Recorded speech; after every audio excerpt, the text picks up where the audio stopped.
Assalamualaikum warahmatullahi wabarakatuh. Untuk kalian yang mau nonton video ini, sebelum dilanjutkan, sekali lagi Mas Tulus tegaskan, Mas Tulus tidak pernah memaksa jenengan untuk mempercayai apa Mas Tulus sampaikan, dan tidak pernah memaksa untuk menerapkan kemudian mempercayai segala sesuatu yang ada di video ini. Oke? Suka tonton, tidak suka silahkan di skip. Terima kasih orang baik. Assalamualaikum warahmatullahi wabarakatuh. Sebelum kita lanjut tonton videonya, saya tegaskan sekali lagi bahwasanya saya tidak membuka praktek dimanapun dan tidak menerima tarif berapapun. Terima kasih. Jangan lupa like, komen, dan subscribe ya. Terima kasih orang baik.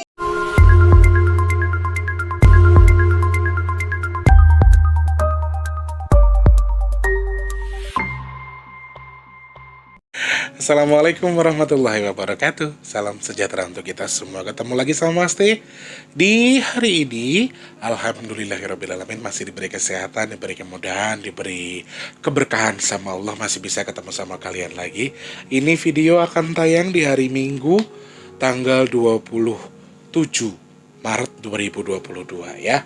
Dan hari Minggu, kalau hari ini nih tanggal syutingnya adalah di hari Sabtu, Mas Tulus hanya nyanyi di satu tempat atau nge-MC di satu tempat. Tapi besok hari ini atau hari Minggu pas video ini sudah tayang, Mas Tulus akan pergi di 3 acara guys. Jadi dari pagi sampai jam 11 siang itu ada acara senam sehat satu kecamatan gitu di daerah Gandaria, Jakarta Timur. Kemudian sorenya itu ada acara dari jam 1 sampai jam 5 di salah satu tempat juga di Cijantung. Kemudian malamnya itu Mas Tulus di Hotel Kartika Chandra. Wow, banyak banget kerjaannya. Tapi tetap diberkahkan saja, diucapkan terima kasih sama Allah, dikasih keberkahan mudah-mudahan amin. Karena ini acara terakhir di bulan sebelum bulan Ramadan. Karena lepas Ramadan Mas Tulus gak ada kerjaan lagi. Kayaknya Mas Tulus akan cuma nongkrong kaki sama gedein badan ya kan. Sama pas buka puasa tuh langsung dikenyang-kenyangin. Selamat pagi, siang, sore, dan juga malam untuk para subscriber Big Tulus Official tanpa terkecuali. Dari Sabang sampai Merauke, dari Papua sampai Pulau Rote.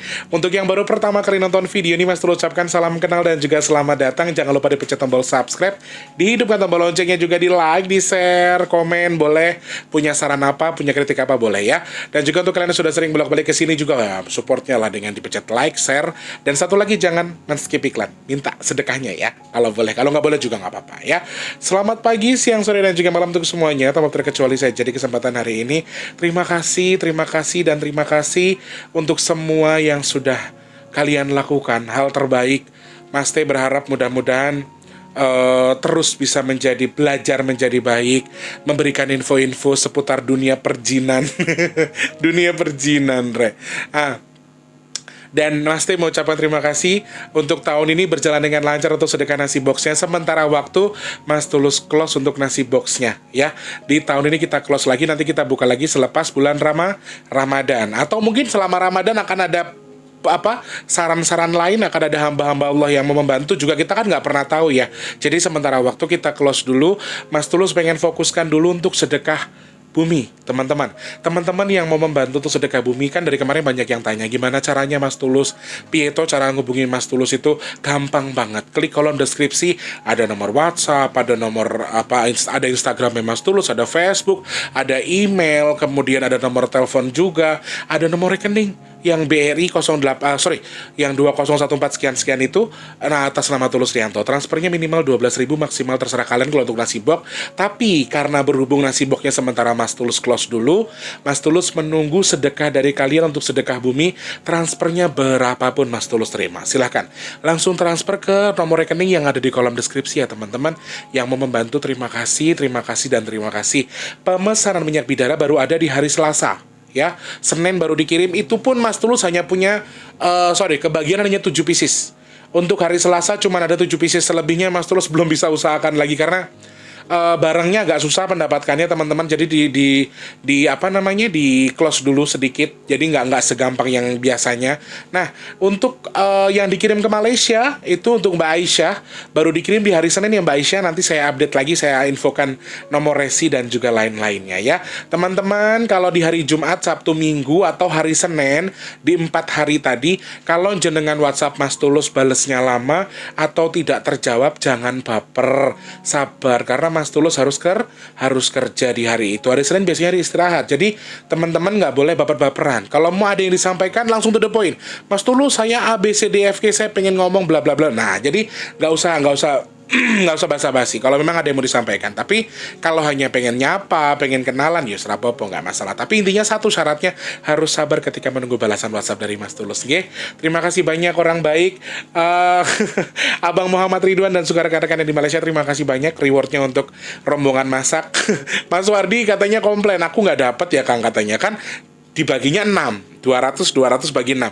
Aku, Malosi, Tante Ida, Mbak Yanti, Tika, sama Mamang yang bawa mobil kan, sopir mobil. Jadi Mas Wardi nggak kebagian. Terus dia komplain, kok aku nggak dibagi nasi box Kang? Aku nggak dibagi rezekinya. Oh, kan kamu di Lampung bukan di Jakarta. Gitu. Abang Muhammad Ridwan dapat salam dari Tika, karena mungkin besok pas pembagian duitnya Tika sudah di Lampung ya. Mbak Tika ada kegiatan untuk pulang kampung karena ibunya sedang sakit. Kita doakan semuanya, semoga kondisi ibunya Mbak Tika segera kembali pulih seperti sedia kala. Amin. Terima kasih. Pokoknya yang sudah bantu sedekah, terima kasih. Sudah bantu untuk memberikan reward untuk rombongan masa, dan juga buat Mas Teh, terima kasih banyak Abang dan juga Ibu di sana. Salam sehat, salam sukses buat semuanya ya. Semoga apa yang jenengan berikan diberkahkan sama Allah. Oma Fe juga terima kasih. Wah, kemarin setelah bagi nasi box langsung ngemil loh, makan makanan dari Oma loh. Seru loh pokoknya ya. Terima kasih. Allah yang tukar dengan rezeki lebih melimpah lagi, Allah tukar dengan kesehatan, Allah tukar dimudahkan seluruh urusan baiknya, dan semoga Allah kabul hajat baiknya. Amin ya Allah. Toanya nanti kita infokan lagi ya, untuk video pembelian toa atau toa, kalau bahasa Indonesianya toa, yang buat penyeru di luar masjid itu, nanti kita akan infokan lagi. Untuk yang sudah bantu sedekah, terima kasih. Oke, pengen bahas apa Mas Tulus hari ini? Nah, banyak orang-orang yang bilang, Mas Tulus, apa yang leluhur kita lakukan ketika mereka tahu, oh ya, kemarin kan Mas Tulus bilang ada video, Mas Tulus di video bilang kalau Mbah Dajjal itu sedang mengutus hampir 100.000, lebih dari 100.000 burung gagak yang disebarkan untuk menimbulkan musibah, untuk menghasut orang lain, kemudian untuk menghancurkan berbagai macam jenis komponen manusia, khususnya orang Islam. Nah, Mas Tulus, apa yang leluhur kita lakukan? Apakah mereka akan tinggal diam dengan kegiatan yang sudah benar-benar meledak ini? Apa yang leluhur kita lakukan? Nah, banyak yang pengen tahu soal ini. Mas Tulus akan wedarkan sedikit, akan Mas Tulus jelaskan sebenarnya apakah leluhur kita ini sebenarnya tega melihat anak cucunya seperti ini, kemudian anak cucunya diteror dengan berbagai macam jenis sesuatu yang tidak baik tadi. Apakah leluhur kita, sorry teman-teman, saya ingin jelaskan di sini, Nusantara itu bukan hanya Indonesia ya saudaraku, Singapura, kemudian Malaysia, kita satu rumpun, kemudian ada beberapa tempat di Thailand, Jepang, kemudian ada dari Cina, dan aku kenapa bisa tahu beberapa hal yang disebut Nusantara, karena Nusantara menurut yang aku lihat sendiri dari Eyang memang luas sekali teman-teman, karena aku sempat melihat, aku sempat mengatakan apa yang Eyang katakan adalah soal pesawat yang kemarin sempat terjatuh di China, dan Eyang juga mengatakan, Cina juga kebagian dari Nusantara. Karena kita satu tanah katanya. Mungkin dalam artinya adalah kita sama-sama satu benua Asia, mungkin di situ, dan aku juga tidak bisa memahami itu. Nah, kita kapan-kapan akan bahas soal pesawat yang ada di Cina, kira-kira apa aja. Banyak loh pembahasan sekarang yang bagus tuh. Pengen Mas Tulus lihat dong di sirkuit Mandalika adakah sesuatu ya, kemudian ada angker-angkernya nggak sih sirkuit Mandalika? Boleh kapan-kapan kita bahas ya. Kemudian suruh bahas yang katanya di salah satu mall di Jakarta Selatan ada yang naik motor sampai terjun ke lantai bawah, itu juga katanya minta dibahas. Kemudian yang berikutnya adalah minta dibahas soal yang ini tadi, pesawat yang jatuh di China, kira-kira ada apa. Nah, kita akan simpan, kita akan list, nanti kita akan bahas di lain waktu ya. Hari ini dulu kita akan bahas ini. Dari beberapa pertanyaan yang sudah masuk, Mas Tulus pengen sedikit menggarisbawahi bagaimana ketika kita tahu atau kita melihat orang yang terganggu oleh si burung gagak ini, apa yang bisa kita lakukan? Ya, ada sebuah pertanyaan yang Mas Tulus garis bawahi sebelum kita ke topik pembahasan yang utama. Bagaimana ketika kita sudah tahu ada orang ini? Sorry teman-teman, yang akan tahu sosok gagak ini atau orang yang akan tahu bisa melihat orang dalam gangguan, dalam arti dia dalam pengaruh gagak itu adalah orang-orang tertentu. Tetapi ketika kamu sudah tahu, lalu apa yang harus kamu lakukan? Oke, tidak semua orang bisa tahu, tapi mungkin saja ada yang tahu. Apa yang harus kamu lakukan? Setidaknya kamu harus, satu yang paling utama adalah kamu doakan. Kamu minta doa, kamu doakan namanya. Kalau tidak kenal namanya, ya orang itu, kita melihat orang bla bla. Sorry, saya pribadi sering kok jalan di mall atau jalan di pasar melihat seorang perempuan cantik tapi badannya banyak dagingnya. Maaf, banyak daging-daging tumbuh. Menurut Mas Tulus itu adalah perempuan yang suka menggugurkan kandungan. Dalam arti begini, anak-anak bajang yang ikut sama si perempuan-perempuan yang di sekitar Mas Tulus tadi, sama halnya ketika ketempelan sama si burung gagak kan. Jadi kan suatu ketika pasti akan mengalami sesuatu yang tidak enak, karena mereka digugurkan atau dibunuh, atau sama kayak seperti gagak, mereka sengaja disebarkan untuk melepaskan sesuatu yang jahat. Jadi yang bisa kita lakukan yang paling utama adalah, ya Allah, lindungi orang yang saya lihat ini, ya Allah, saya melihat sesuatu yang tidak baik. Semoga Engkau menjauhkan orang yang saya maksud tadi, yang saya lihat, untuk dari sesuatu yang tidak baik. Amin. Hanya itu yang bisa kita lakukan. Kemudian kalau memang kita kenal, kalau memang kita tahu orangnya, atau saudara, atau rekan, kita boleh ajak ngobrol, kita ajak sharing. Karena biasanya, ya seperti yang sudah Mas Tulus sebutkan sebelumnya, orang-orang yang sedang stres, orang-orang punya kekerasan hati yang luar biasa, orang-orang sombong, orang-orang yang mengaku banyak uang, kemudian menganggap orang lain itu rendah, dan lain sebagainya. Nah, orang-orang seperti ini kalau memang kamu kenal, diajak ngobrol, diajak sharing. Ya, kita nggak perlu ngomong, kamu di dalam pengaruh ini, jangan. Tapi kita ajak ngobrol, kita luluhkan hatinya. Ya, kita kasih tahu secara perlahan-lahan dengan konteks yang, oh kamu sepertinya sedang tidak baik ya kondisi badan kamu, lebih hati-hati ya. Nah, lebih kasih pesan yang sebenarnya pesannya ada, tapi cara ngasihnya itu pelan-pelan. Hanya seperti itu yang bisa kita lakukan ya. Intinya adalah, dan satu lagi, kita juga perlu memprotek diri kita. Ketika kamu mendoakan orang yang tertempeli sama sesuatu, entah itu kesurupan, entah karena gangguan jin, burung gagak, dan lain sebagainya, salah satunya tadi dengan bisa berdoa, kemudian kita juga mengajak dia bicara pelan-pelan, atau diam-diam kita konsumsikan minyak bidara atau suruh mandi daun bidara dan sebagainya. Itu juga bisa menetralisir energi buruk yang ada di tubuhnya. Kemudian yang terakhir adalah, sebelum kita melakukan semuanya, jangan lupa cover diri kamu. Cover diri kamu dengan istilahnya mungkin berwudu atau minta perlindungan sama Allah dulu, baru kamu mendoakan orang lain. Jadi jangan asal, karena bisa saja ketika kamu kondisi kamu, badan kamu sedang najis atau badan kamu sedang berhadas, tapi kamu mendoakan orang, gitu, akhirnya malah kembali ke diri kamu sendiri, atau bisa jadi feedbacknya kembali ke kamu. Karena si burung ataupun si jin tadi tahu kalau kita sedang doakan dia, ya, orang-orang yang kesurupan dan lain sebagainya. Nah, ini sering dilakukan oleh orang-orang yang memang mungkin ngobatin orang, ya, terus dia itu mengobatin pasien dan lain sebagainya. Kita selalu ambil wudhu dulu sebelum kita melakukan pengobatan. Biasanya seperti itu, supaya kita minta perlindungan sama Allah, kita minta Allah cover tubuh kita, ya. Oke, itu aku jawab pertanyaan dari beberapa teman-teman yang bertanya soal bagaimana ketika kita melihat. Nah, ini di topik utamanya. Apa yang leluhur kita lakukan ketika mereka melihat kok negara kita, Indonesia khususnya, orang Islam khususnya, kenapa diserang secara khusus sama burung gagak ini? Apa yang leluhur kita lakukan? Sebenarnya ya, secara garis besar, leluhur kita sudah memberikan banyak sekali clue kepada anak cucunya. Dengan adanya musibah, kita suruh membaca alam sebetulnya. Kita suruh membaca alam. Tetapi apakah mereka juga menahan? Sebetulnya mereka juga menahan. Kalau Indonesia tidak ada cover secara gaib, atas izin Allah tentunya, ini sudah roboh, guys. Indonesia sudah hancur. Ya, teman-teman, kalau Indonesia tidak ada cover sedikit pun dari leluhur kita yang diizinkan sama Allah untuk mengcover kita, entah dari raja-raja kita di masa lalu, entah dari leluhur kita, orang-orang berkaromah di masa lalu yang masih diberikan izin sama Allah memberikan cover kita, ini sudah hancur. Kita cari seluk-beluknya saja. Kita hampir tahu kenapa tempat-tempat yang seharusnya banyak musibah justru tidak ada musibah. Contohnya Jakarta. Kalau kita kategorikan apakah Jakarta akan hancur duluan ketika kiamat, sudah dipastikan. Jakarta ini tempatnya, mohon maaf ya, berbagai macam jenis orang, berbagai macam ras, berbagai macam maksiat, segala macam ada di Jakarta. Tapi apakah Jakarta sampai detik ini ada potensi musibah yang besar sekali di Jakarta? Tidak, saudaraku. Kenapa?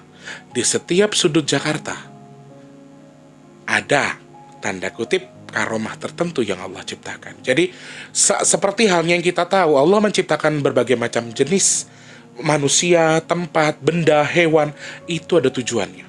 Allah menempatkan mereka di setiap sudut, itu ada fungsinya. Ya, teman-teman. Jadi intinya seperti itu. Jadi kalau misalnya, apakah leluhur kita diam saja? Tidak. Mereka membuat rapat, mereka juga mengeluarkan istilah kata waktu. Mereka membuat perkumpulan, mereka juga berdoa kepada Tuhan mereka masing-masing loh, jangan salah loh. Mereka juga meminta perlindungan, mereka meminta kita untuk meminta kita untuk dijauhkan dari bala segala macam. Apa kalian pikir leluhur kita diam-diam saja? Hanya konteksnya seperti ini. Kalau leluhur kita itu ikut berkecimpung, menahan, kemudian meminta kepada Tuhan juga, lalu mereka juga mengcovery Indonesia, mengcovery Nusantara, mengcovery kita sebagai anak cucunya, ya. Tapi kalau mereka menghilangkan atau mereka menangguhkan, apakah kira-kira mereka bisa? Mungkin juga bisa, tetapi ada garis Allah yang tidak bisa mereka lawan. Makanya kayak anak-anak indigo, peramal-peramal, aku heran ketika mereka tuh berbicara terlalu plong gitu loh. Aku tuh bingung. Padahal ada batasan tertentu yang tidak bisa kita jawab di sini. Tidak bisa kita jelaskan. Kayak Taufik, anggaplah Taufik tuh anaknya bawel ya. Kalau nanya, "Mas bla bla bla bla," nanti yang jawab istrinya. Kamu tuh kalau udah nanya sama Mas Tulus, kamu jawab terus. Kamu kejar terus, nanti Ivanya yang emosi. Karena Taufiknya nanyanya, nah, sedangkan si Iva paham kalau seorang indigo, seorang yang punya kemampuan khusus, tidak semuanya bisa mengatakan hal yang harus mereka katakan. Ada batasannya. Sama halnya dengan seperti yang dilakukan oleh leluhur kita.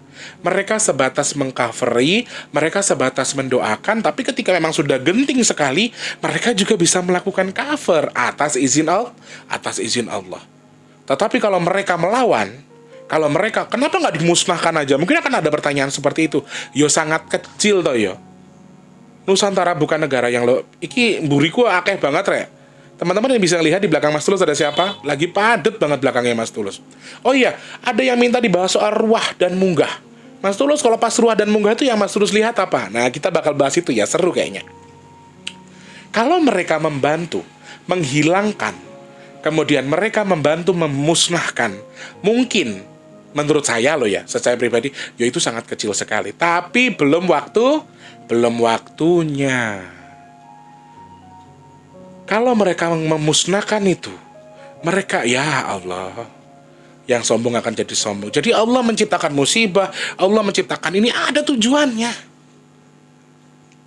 Ada maksudnya. Nah, leluhur kita bukan tidak mau membantu, tapi belum waktunya membantu. Suatu ketika akan ada perang besar yang akan leluhur kita juga ikut campur di situ. Jangan salah. Ada perang yang sangat besar sekali suatu ketika nanti. Wallahu alam, saya juga nggak tahu waktunya kapan, tapi dalam arti ini juga ada campur tangan leluhur kita. Mereka sangat bisa menghancurkan, tetapi apakah bisa menghancurkan sedemikian rupa dengan segampang itu? Tidak. Ketika mereka menghancurkan duluan sebelum waktunya, berarti mereka merusak tatanan. Sejauh ini mereka sudah melakukan hal yang di luar nalar loh. Mereka sudah melindungi kita sejauh ini. Gunung yang harusnya meledak dengan keras, meletus dengan besar, memakan banyak korban jiwa. Oke, itu juga besar, tapi tidak terlalu besar. Sebetulnya lebih dari itu. Coba, kalau bukan karena Allah yang mengizinkan, semuanya nggak akan bisa. Oke, saya percaya bukan leluhur Mas Tulus yang bentuk, tapi ya saya kan bilang leluhur membantu mengcovery atas izin Allah. Jadi nggak usah cari-cari kesalahan Mas Tulus menyampaikan ini. Ya teman-teman, jadi mereka juga sangat bisa melakukan yang harus mereka lakukan. Tetapi ketika leluhur kita melawan, ada sesuatu yang harus berubah dari posisinya.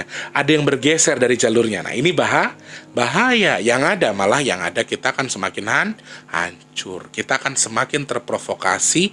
Kita akan semakin jelek. Banyak orang-orang yang di luar kontrol. Oh, gue dapat cover leluhur gue harus enak udel gue aja. Nah, nggak bisa begitu juga. Dan sekali lagi, leluhur kita itu masih di bawah Tuhan. Yang menentukan siapa? Tuhan. Jadi mereka juga berdoa sama Tuhan, mereka meminta sama Tuhan untuk mengcovery kita, untuk menangguhkan sesuatu. Makanya kenapa Mas Tulus adalah satu-satunya YouTuber yang masih menggalakkan sedekah bumi. Mas Tulus orang-orang yang masih, sebenarnya, satu, saya memang ingin bersedekah, meskipun saya butuh bantuan kalian. Yang kedua, saya melestarikan budaya saya. Saya asli keturunan Jawa, orang tua saya Solo dua-duanya. Walaupun saya lahir di Lampung. Nah, ini hal yang harus kita tahu, teman-teman. Jadi, kenapa Mas Tulus mau melakukan sedekah bumi? Ya, satu tadi, salah satunya adalah meng-covery sesuatu yang mungkin saja terjadi di video sebelumnya. Mas Tulus sudah bilang, mimpi dan lain sebagainya. Apakah udah hilang baunya Mas Tulus? Sampai ini belum hilang bau di hidungku. Kilo inhaler kesana gini. Ya teman-teman, jadi bukan berarti mereka tidak mau melakukan. Mereka juga membantu kita secara garis besar. Mereka sangat meng-covery kita. Tetapi ketika mereka melakukan kegiatan yang belum waktunya, ini hanya akan mengusir atau merubah poros, merubah jalur yang seharusnya terjadi. Jadi ada batasan yang tidak bisa dijelaskan, teman-teman. Inilah kehidupan dunia gaib. Inilah kehidupan dunia lain selain dunia kita. Sesuatu yang harus kita tahu, bahwa memang ada kegiatan baik, ada kegiatan buruk, dan semuanya bisa terjadi karena izin Allah. Allah sebetulnya Allah yang menggerakkan semuanya. Dan kalau leluhur kita sehebat apapun, kalau Allah belum menghendaki, nggak akan terjadi. Jadi intinya adalah, selain yang pertama, kita membantu dengan mengakui bahwa oke, saya punya leluhur, oke, Indonesia bisa karena ada leluhur, oke, saya percaya. Kemudian kita saling membantu mendoakan leluhur kita di masa lalu. Leluhur kita tuh siapa aja sih? Apakah bangsa jin semua, Mas Tulus? Tidak. Lalu bagaimana dengan raja-raja moksa di masa lalu? Apakah kalian tahu mereka bisa berpindah ke alam itu atas izin siapa? Silahkan cari tahu sendiri. Mas Tulus nggak mau menjelaskan, karena kalau dijelaskan ini nggak akan habis 1-2 jam, seharian nggak akan cukup. Dan ini ceritanya cukup panjang, teman-teman. Jadi bukan leluhur kita membiarkan, tetapi leluhur kita hanya menjadikan ini sebagai satu, Allah menciptakan sebagai ujian buat manusia. Kemudian leluhur kita menjalankan itu sebagai sesuatu yang memang harus mereka jalankan, dan mereka punya batasan yang tidak bisa mereka tempuh, tidak bisa mereka lawan. Kalau boleh ngelawan, walah, aku sering banget loh ngeliat Eyang Lukito itu nangis. Ya, jadi ada salah satu cucunya Eyang Lukito yang kondisinya dalam kondisi sedang tidak bagus seperti biasanya. Apakah Eyang Lukito diam? Tidak, dia juga nangis. Makanya kadang-kadang Mas Tulus ketika menyampaikan sesuatu bisa nangis, karena ya kesedihan mereka bisa Mas Tulus rasakan. Istilahnya begini, oke, aku nggak tahu umurku sampai kapan ya, tapi setidaknya kan video-video kan ada tonton orang, kemudian akan membuka, oh ternyata ada loh budaya Jawa nih begini, ya. Kemudian ada ini. Orang akan banyak menyambungkan itu dengan beberapa hal yang di luar yang kita tahu. Yang ada akhirnya tersesat. Intinya adalah leluhur kita melakukan sesuai dengan kehendak Allah. Itu yang pertama. Yang kedua, ya ada batasan yang tidak bisa mereka tempuh. Kekuatan siapa yang ngasih sih? Kekuatannya kan yang punya Tuhan. Nah, Tuhan yang menentukan. Intinya di situ. Jadi kita harus paham. Filsafah lagi. Wedaran hari ini nih sebetulnya sesuatu yang sangat panjang ketika kita bahas. Tetapi bukan sesuatu yang bisa kita bahas kemudian cari pembenaran, tidak. Tapi intinya adalah, oke, saya rasa sesuatu yang berlebihan juga nggak bagus. Makan terlalu kenyang juga kan nggak enak kan di perut. Nah, intinya gitu. Sama dengan saya ketika, oke, Mas Tulus nggak bisa bahas ini terlalu jauh karena ada batasan. Mungkin aku sering bilang kayak gitu. Nah, ini juga yang sama dengan leluhur kita lakukan. Mereka tidak bisa melakukan sesuatu yang di luar izin Allah, kemudian yang memang sudah pada jalurnya. Kalau mereka tumpah sekarang juga, wah bahaya. Nanti berbeda lagi takdirnya, jadi berubah lagi. Allah sudah menentukan jodoh, maut, rezeki, semua di tangan Allah.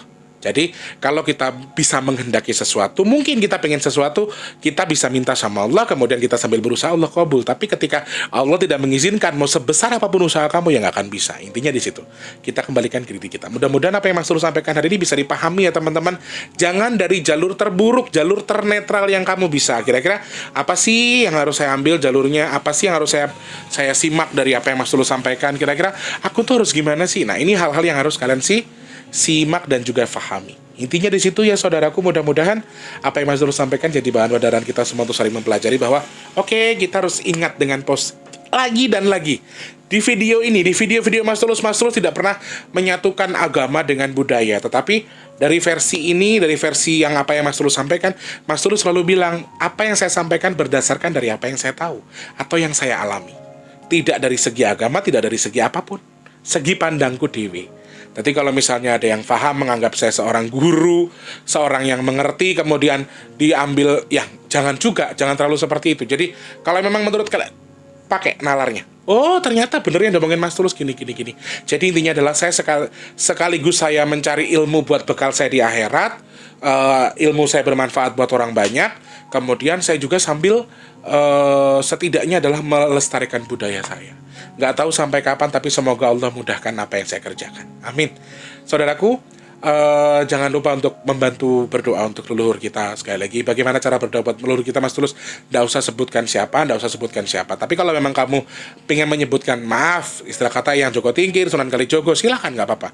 Tapi kalau misalnya buat leluhur hamba, ya Allah, leluhur Nusantara yang sudah mendahului hamba, saya niatkan pahalanya untuk mereka semua. Atau untuk leluhur hamba yang saat ini sedang berjuang membantu perang, ya Allah, di dunia gaib, ya Allah, saya kirimkan surat Al-Fatihah. Nah, gitu-gitu aja. Jadi tidak ada sesuatu yang tidak mungkin.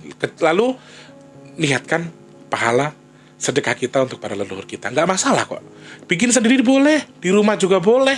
Kan sekarang bagus nih, lagi munggah, lagi apa. Kenapa ada munggah, ada rohana? Orang banyak berpikir, kita kan kirim doa buat leluhur di waktu munggah dan juga roahan. Kalau bahasa orang-orang sini, orang mana kan banyak yang bilang munggah. Kalau di Lampung tuh punggahan. Kalau orang Jawa ada yang bilang roahan, ada yang bilang nyadran, kemudian makam ke orang tua. Itu salah satu budaya kita, budaya baik loh, budaya bagus yang mengajarkan kita menghargai baik orang yang sudah meninggal, intinya leluhur kita, dan juga budaya di mana kita bisa menghargai dari mana asal usul kita, intinya di situ. Ya teman-teman, semoga budaya ini tetap bisa kita selaraskan dengan agama kita masing-masing, dan tidak ada orang-orang fanatik yang justru akan membuang budaya kita hanya karena alasan tertentu, ya. Terima kasih orang baik. Semoga yang sedang sakit cepat sembuh, yang belum memiliki rezeki berkah semoga dilimpahkan rezeki yang berkah barokah lancar, amin. Yang punya utang piutang semoga cepat lunas, amin. Yang lagi usaha, yang punya niat, punya hajat seperti Mas Tulus, semoga Allah kabul hajatnya, Allah mudahkan, amin ya Allah. Dan untuk yang belum kerja cepat kerja, yang sudah kerja semoga rezekinya berkah. Dan untuk yang dagang, yang usaha laris manis diberi kelancaran. Kemudian yang sudah bantu semoga dimudahkan, ditukar dengan yang lebih melimpah lagi, amin. Dan semoga Allah jadikan saya dan juga jadikan semua orang-orang pilihan Allah yang terhindar dari virus, penyakit, bala dan juga musibah. Amin ya Allah. Orang baik, terima kasih banyak. Insya Allah ketemu lagi sama Master di lain kesempatan. Master harus pamit dulu. Capek aku dari pagi syuting terus hari ini ya. Terima kasih banyak pokoknya. Intinya mudah-mudahan apa yang saya sampaikan bermanfaat. Salam rahayu buat saudara-saudaraku semuanya. Pokoknya sesuai dengan agama kalian silahkan. Kalau saya mengatakan apa yang ingin saya katakan, intinya eyang-eyang juga cukup berterima kasih untuk kalian-kalian yang selalu mensupport kegiatan-kegiatan baik ya. Teman-teman yang masih bantu sedekah bumi silahkan langsung klik kolom komentar, kolom deskripsi maksudnya, ada nomor rekening BRI ya, transfernya ke situ aja ya. Terima kasih banyak, selamat pagi, siang, sore, dan juga malam. Sampai jumpa, assalamualaikum warahmatullahi wabarakatuh. Salam sehat, salam sukses, berkah, berkah, berkah. Amin.